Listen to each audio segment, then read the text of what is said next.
Assalamualaikum warahmatullahi wabarakatuh. Perkenalkan, nama saya Lisa Anggraini. Nomor induk mahasiswa 250 201 20360 kelas MJ706 akan mempresentasikan hasil ujian akhir semester ganjil tahun ajaran 2025-2026 mata kuliah Manajemen Keuangan Internasional dengan dosen Bapak Wahyu Purbo Santoso, SEMM CFRM CPOD. Berikut adalah beberapa pertanyaannya. A. Jelaskan argumen yang menyatakan bahwa munculnya multinational company atau MNC telah mendobrak doktrin dari teori keunggulan komparatif. B. Jelaskan proses ekspansi bisnis ke mancanegara yang umumnya dialami oleh perusahaan-perusahaan global. C. Pada sistem mata uang mengambang terkendali, dapatkah kurs berfluktuasi tinggi? Jelaskan. D. Jelaskan alasan-alasan manajer keuangan suatu perusahaan dan investor berkepentingan dengan neraca pembayaran suatu negara. Sebelum saya menjawab pertanyaan tersebut, saya akan menjelaskan gambaran singkat dan jelas tentang apa yang akan dibahas. 1. Membahas bagaimana kemunculan perusahaan multinasional atau MNC mampu mendobrak doktrin klasik keunggulan komparatif.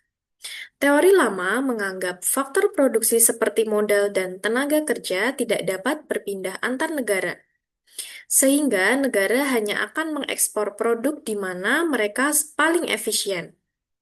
Namun, MNC mematahkan asumsi itu dengan memindahkan modal, teknologi, dan kegiatan produksi ke berbagai negara melalui Foreign Direct Investment atau FDI, fragmentasi rantai nilai, serta perdagangan antar perusahaan mereka sendiri.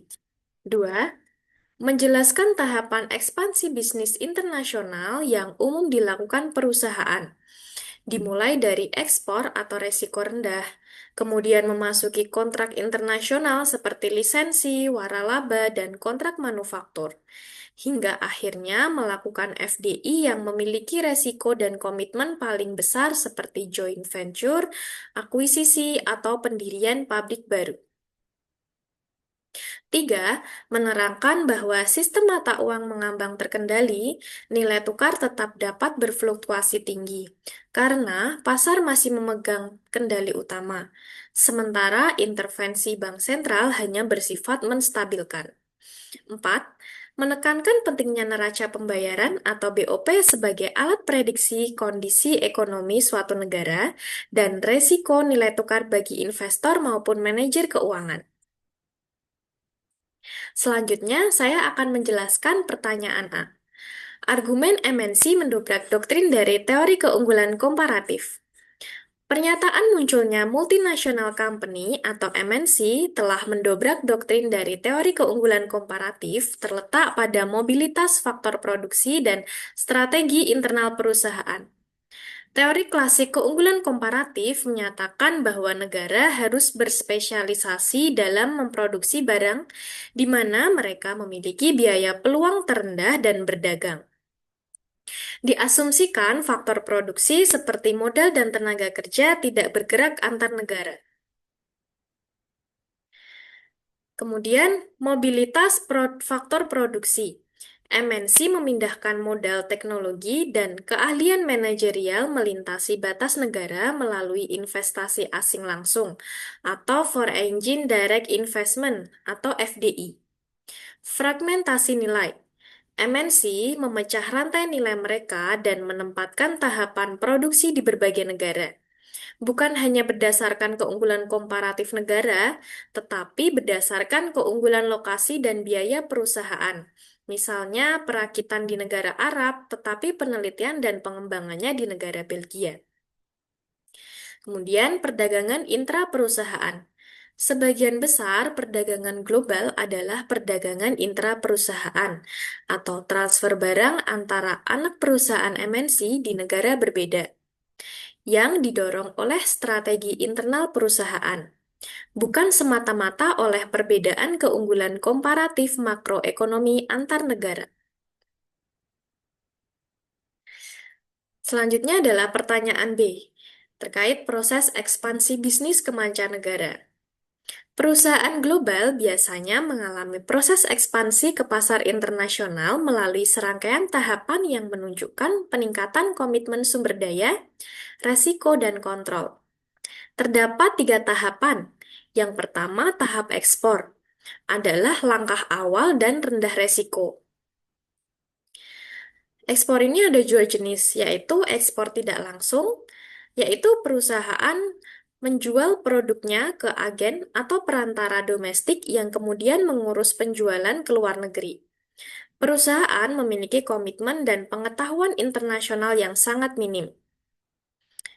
Selanjutnya, yaitu ekspor langsung, yaitu perusahaan membentuk departemen ekspor sendiri, menunjuk agen di luar negeri atau menggunakan distributor asing.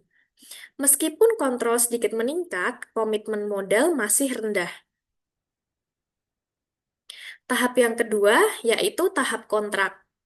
Pada tahapan ini, perusahaan mulai mengikat perjanjian jangka panjang dengan entitas asing untuk memproduksi atau menjual produknya tanpa mengeluarkan modal FDI yang besar. Yang pertama ada lisensi. Perusahaan atau pemberi lisensi akan memberikan hak kepada perusahaan asing atau penerima lisensi untuk menggunakan hak paten, merek dagang, atau rahasia dagangannya dengan imbalan royalti. Kemudian ada waralaba, yaitu umumnya digunakan oleh sektor jasa. Perusahaan memberikan hak kepada pewaralaba asing untuk menjalankan bisnis sesuai dengan model operasi yang ketat. Kemudian kontrak manufaktur, yaitu perusahaan mengontrak produsen asing untuk memproduksi produknya sesuai spesifikasi, sambil mempertahankan fungsi pemasaran. Tahapan yang ketiga yaitu investasi asing langsung, atau Foreign Direct Investment, atau yang disebut juga FDI, yaitu tahapan dengan komitmen modal, resiko, dan kontrol tertinggi. Perusahaan mendirikan operasi fisik atau memperoleh aset signifikan di negara asing.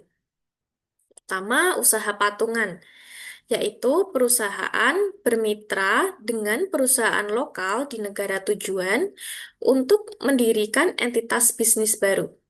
Ini membantu berbagai resiko dan mendapatkan akses ke pengetahuan pasar lokal. Selanjutnya, akuisisi adalah perusahaan membeli seluruh atau sebagian besar perusahaan asing yang sudah ada. Ini adalah cara tercepat untuk memasuki pasar dengan merek, jaringan distribusi, dan karyawan yang sudah mapan. Selanjutnya, investasi greenfield. Perusahaan membangun fasilitas operasi baru seperti pabrik, kantor, gudang dari nol di negara asing. Ini menawarkan kontrol penuh atas desain dan operasi, tetapi membutuhkan waktu yang lama dan modal yang besar. Selanjutnya yaitu pertanyaan C. Pada sistem mata uang mengambang terkendali, dapatkah kurs berfluktuasi tinggi? Ya, pada sistem mata uang mengambang terkendali, kurs masih dapat berfluktuasi tinggi. Sistem mengambang terkendali adalah hibrida di mana nilai tukar mata uang utamanya ditentukan oleh permintaan atau penawaran pasar mengambang. Tetapi bank sentral atau pemerintah atau otoritas moneter berhak campur tangan atau intervensi di pasar valuta asing untuk mencegah pergerakan kurs yang terlalu ekstrim atau tidak diinginkan. Fluktuasi tinggi dapat terjadi karena satu, intervensi terbatas, yaitu bank sentral biasanya hanya melakukan intervensi untuk menghaluskan volatilitas atau mencapai target ekonomi tertentu, bukan untuk menahan nilai tukar pada level tetap. Dua, guncangan pasar. Peristiwa ekonomi global, misalnya krisis keuangan, perubahan harga komoditas utama, perubahan suku bunga AS, masih dapat menyebabkan pergeseran besar pada permintaan dan penawaran mata uang, yang mengakibatkan fluktuasi kurs yang signifikan. Bank sentral mungkin tidak memiliki cadangan devisa yang cukup atau kemauan politik untuk menahan guncangan besar tersebut. Intervensi terkendali bertujuan untuk mengurangi frekuensi dan intensitas fluktuasi, tetapi tidak menghilangkannya. Jadi, fluktuasi yang tinggi tetap dimungkinkan karena nilai tukar pada dasarnya masih diserahkan kepada dinamika pasar. Selanjutnya, pertanyaan D. Alasan manajer keuangan suatu perusahaan dan investor berkepentingan dengan neraca pembayaran suatu negara. Neraca pembayaran atau Balance of Payment atau BOP adalah catatan semua transaksi ekonomi, barang, jasa, modal antara penduduk suatu negara dengan seluruh dunia selama periode waktu tertentu. Manajer keuangan dan investor peduli dengan neraca pembayaran karena neraca pembayaran adalah indikator utama resiko nilai tukar, stabilitas ekonomi, potensi keuntungan, serta arah kebijakan pemerintah yang mempengaruhi operasi bisnis dan keputusan investasi. Berikut adalah pihak manajer keuangan perusahaan dengan alasan kepentingan pada BOP. Yang pertama, resiko nilai tukar. Saldo BOP atau neraca transaksi berjalan atau current account adalah indikator utama tekanan nilai tukar. Defisit sebesar atau pengeluaran lebih besar daripada pendapatan di neraca berjalan dapat menunjukkan pelemahan mata uang di masa depan. Kedua, kebijakan pemerintah. Defisit BOP yang kronis dapat memicu pemerintah menerapkan pembatasan impor atau kontrol modal yang berdampak langsung pada operasional dan strategi investasi perusahaan. Pihak investor, alasan kepentingan pada BOP yang pertama, kesehatan ekonomi. Surplus atau defisit BOP mencerminkan kesehatan dan stabilitas ekonomi suatu negara. Dua, keputusan investasi. Surplus neraca modal atau capital account menunjukkan masuknya investasi asing yang sering dianggap positif. Defisit BOP yang parah dapat memicu pelarian modal atau capital flight dan meningkatkan resiko investasi. Tiga, prediksi kurs. Investor menggunakan data BOP untuk memprediksi pergerakan nilai tukar mata uang yang sangat penting bagi pengambilan keputusan investasi global. Kesimpulannya, secara keseluruhan bagi kedua belah pihak, neraca pembayaran atau BOP adalah alat untuk memprediksi dan membantu mengantisipasi perubahan nilai tukar dan intervensi kebijakan, yang merupakan faktor penting dalam pengambilan keputusan investasi dan pengelolaan keuangan global. Berikut adalah beberapa manfaat yang saya peroleh dari pembahasan tersebut.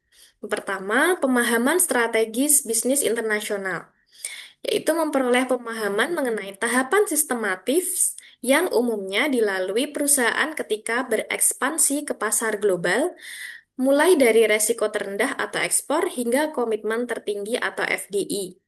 Dua, wawasan kritis teori perdagangan, yaitu mendapatkan argumen yang jelas tentang bagaimana munculnya MNC, yaitu dengan memindahkan modal, teknologi, dan memfragmentasi rantai nilai, telah mendobrak asumsi dasar dari teori keunggulan komparatif klasik.